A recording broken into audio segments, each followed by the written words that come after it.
Welcome to BalloonFlow, where Pinterest dreams meet real life magic. Whether you're decorating for a birthday party, baby shower, or just to add some flair to any celebration, this program is designed to teach you everything you need to know to create stunning, professional quality balloon arches in the least amount of time.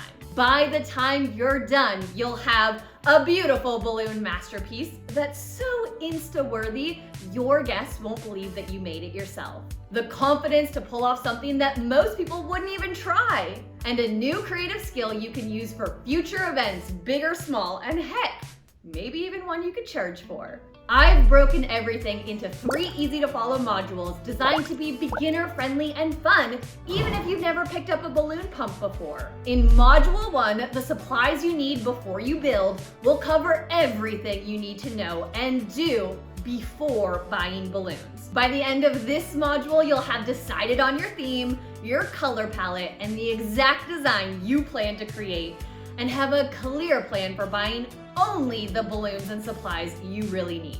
Then, with balloons in hand, Module 2, Inflating Your Balloons, is where your design starts to take shape, using secret techniques you'll learn for inflating and twisting perfectly polished clusters.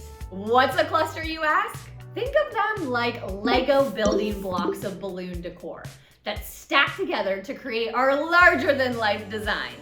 And that's exactly what we'll tackle in Module 3, Installation and Finishing Touches, to take your balloons from basic to breathtaking. Every lesson builds on the last, just like our balloons. Okay, in the next lesson, I'll show you the 5 simple but game-changing tools you'll need to create Insta-worthy balloon arches. The great news is that you might already have some of these at home. So when you're ready, click into Module 1. I'll go grab my toolkit and I'll see you there. There's still one more thing to do before you buy your balloons. Smell like strained mac and cheese when deflated and burnt rubber when blown up, but not anymore.